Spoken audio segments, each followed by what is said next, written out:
বাংলাদেশৰ ছাত্ৰ আন্দোলনৰ সময়ত কেৱল হিন্দুক লক্ষ্য কৰি আক্ৰমণ কৰা হোৱা নাছিল, কেৱল হিন্দুকে আক্ৰমণ কৰা নাছিল, বৰঞ্চ সেই প্ৰতিবাদৰ বিৰোধিতা কৰা সকলকহে আক্ৰমণৰ লক্ষ্য কৰি লোৱা হৈছিল। এই বিস্ফোৰক মন্তব্য এজন অসমৰ ছাত্ৰই দাঙি ধৰিছে। ঢাকাৰ চিকিৎসা মহাবিদ্যালয়ত অধ্যয়নৰত এজন ছাত্ৰই অসমত উপস্থিত হৈছে, যিহেতু অসমত ঘৰত আছেহি আৰু নিজ বাসগৃহৰ পৰাই এই বিস্ফোৰক মন্তব্য দাঙি ধৰিছে যে বাংলাদেশত যি হিংসাজৰ্জৰ পৰিস্থিতিৰ সৃষ্টি হৈছে, সেই সময়ত কেইবাটাও ভিডিঅ' আচলতে ছ'চিয়েল মিডিয়াত ভাইৰেল হৈছিল আৰু যি ভিডিঅ' পুৰণি বুলি উল্লেখ কৰিছে। বিস্ফোৰক মন্তব্য বুলি ক'ব লাগিব। আৰু কি ক'লে ছাত্ৰজনে আমি সবিস্তাৰে জনাই আছো সবিশেষ, কিয়নো বাংলাদেশত হিংসাজৰ্জৰ পৰিৱেশৰ সৃষ্টি হৈছিল, ছাত্ৰ আন্দোলনে ভয়াৱহ ৰূপ ধাৰণ কৰিছিল, বহু লোকৰ মৃত্যু হৈছিল আৰু তাৰ মাজতেই বাংলাদেশৰ ঢাকাত অধ্যয়নৰত এজন ছাত্ৰ যিহেতু অসমলৈ ঘূৰি আহিছিল, সেই ছাত্ৰই বিস্ফোৰক মন্তব্য দাঙি ধৰা দেখিবলৈ পোৱা গৈছে। ঢাকা চিকিৎসা মহাবিদ্যালয়ত 4 বছৰ ধৰি অধ্যয়ন কৰা পাঠশালাৰ এজন ছাত্ৰই এতিয়া বহু গুৰুত্বপূৰ্ণ কথা, বহু বিস্ফোৰক ভাষ্য দিলে।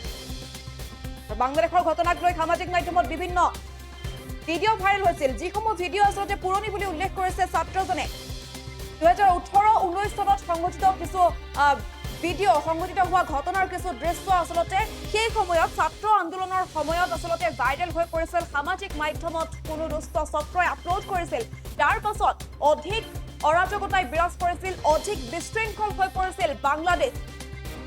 আৰু হিন্দুসকলক লক্ষ্য কৰি এই আন্দোলনৰ বিশেষভাৱে আচলতে হিন্দুসকলকে লক্ষ্য কৰি আক্ৰমণ কৰা হোৱা নাছিল, যাৰ বিপৰীতে এই ছাত্ৰ আন্দোলনৰ বিৰোধিতা কৰা কিছু সংখ্যককহে আক্ৰমণৰ লক্ষ্য কৰি লোৱা হৈছিল। এনেদৰে বিস্ফোৰক মন্তব্য দাঙি ধৰিছে। যিহেতু কিছুদিন পূৰ্বে বাংলাদেশৰ সেই হিংসাজৰ্জৰ পৰিৱেশৰ বৰ্ণনা আমি দিছিলো, প্ৰতি মুহূৰ্ততে বাংলাদেশৰ খবৰ আমি জনাই গৈছিলো, আৰু তাৰ মাজতে এতিয়া এজন ছাত্ৰই বাংলাদেশৰ ঢাকা চিকিৎসা মহাবিদ্যালয়ত অধ্যয়নৰত এজন অসমৰ ছাত্ৰই 4 বছৰ ধৰি অধ্যয়ন কৰি থকা অসমৰ সেই ছাত্ৰজনে এতিয়া বিস্ফোৰক মন্তব্য দাঙি ধৰিছে যে বাংলাদেশত কেৱল হিন্দুকে আক্ৰমণৰ লক্ষ্য কৰি লোৱা নাছিল, বৰঞ্চ ছাত্ৰ আন্দোলনৰ বিৰোধিতা যিসকলে কৰিছিল সেইসকলকহে আক্ৰমণৰ লক্ষ্য কৰি লোৱা হৈছিল। কিন্তু ঘটনাই কিছু অন্য মূৰ পাইছিল, কিয়নো সেই সময়ত ছ'চিয়েল মিডিয়াত কেইবাটাও ভিডিঅ' ভাইৰেল হৈছিল, যি ভিডিঅ' আচলতে পুৰণি 2018 পৰা 19 চনৰ ভিতৰত কিছু ভিডিঅ' ভাইৰেল হৈছিল বুলি উল্লেখ কৰিছে যে ছাত্ৰজনে। ঢাকা মেডিকেল কলেজত হিন্দুসকলৰ বাবে পৃথককৈ ছাত্ৰাবাসো আছে বুলি উল্লেখ কৰিছে ছাত্ৰজনে। বাংলাদেশৰ পৰিৱেশ আৰু বৰ্তমান ভাল হোৱাৰ বাবে এতিয়া বাংলাদেশলৈ যাবলৈ পুনৰ সাজু হৈছে অসমৰ শিক্ষাৰ্থী।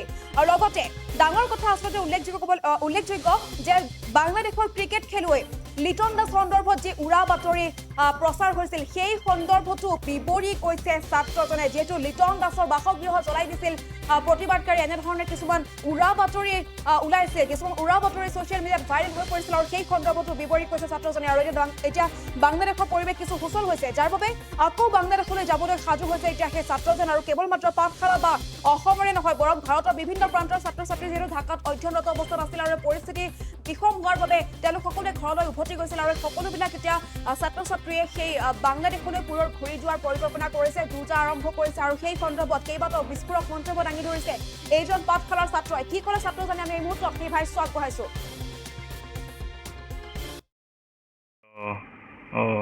হিন্দু মন্দিৰ জ্বলাব এনেকুৱা সেই চব তাতে এটা দুটা সত্য হয় বা মানে কিছু সংখ্যক সত্য হয়, কিন্তু বেছিভাগেই যিকেইটা ভিডিঅ' ভাইৰেল হৈ আছে বা চাৰ্কুলেট হৈ আছে ইয়াতে, সেইকেইটাৰ বেছিকেইটাই মানে আগৰ ভিডিঅ' ৰিচাৰ্কুলেট কৰি আছে আৰু সেনেকাই মানে হৈ আছে। 21 জুনত আহিছিলোঁ, তেতিয়া কাৰফিউ হৈ আছিলে, তো আমি ৰাতি চাগে 3টা মানত আহিছিলোঁ। তো সেইটো সময় মানে ৰাতিৰ টাইমটো অলপ ছেফ হৈ যায়, আৰু তেতিয়া আৰ্মিও আছিলে ৰাস্তাত, তো তেতিয়া বেছি ছেফ আছিলে। আৰু এনেকুৱা নহয় কি আৰ্মিয়ে কিছু প্ৰব্লেম কৰিছে, সিহঁতে যদি দেখাও পায় কি ষ্টুডেণ্ট আহি আছে, সিহঁতে দেখাই দিব লাগে খালি ভিছা বা পাছপৰ্ট, তো সিহঁতে আহিব দিয়ে কোনো প্ৰব্লেম নোহোৱাকৈ। আৰু এতিয়া গাইডলাইন আহিছে কি বা কলেজৰ পৰা নটিচ আহিছে কি 18 জুলাইৰ পৰা ক্লাছ ষ্টাৰ্ট হ'ব, আৰু যিমান সোনকালে পাৰি সেইটো যাব দিছে। আৰু ইণ্ডিয়ান এম্বাচি আছে, সিহঁতে কৈছে কি 1 সপ্তাহ বা কিছুদিন চাই কিনে আৰু যাব পাৰে। এতিয়াতো পৰিস্থিতি বহুতে নৰ্মেল হৈ গৈছে, তো এতিয়া ক্লাছো ষ্টাৰ্ট হৈ গৈছে, চব নটিফিকেশ্যন মানে এনেকুৱা আহিছে কি 18 জুলাই, তো তেতিয়াৰ পৰা ক্লাছ ষ্টাৰ্ট হৈছে। আৰু এইটো ইণ্ডিয়ান এম্বাচিও কৈছে কি পৰিস্থিতি নৰ্মেল হৈ আহিছে, তো কিছু এসপ্তাহমান চাব দিছে, তাৰপিছত যাব দিছে। মোৰ লগৰবোৰে কোৱা মতে বা তাৰেও যিকেইটা লোকেল হয় সিহঁতে কোৱা মতে তাত চবখিনি নৰ্মেল হৈ গৈছে, তো একো প্ৰব্লেম নাই বা এনেকৈ।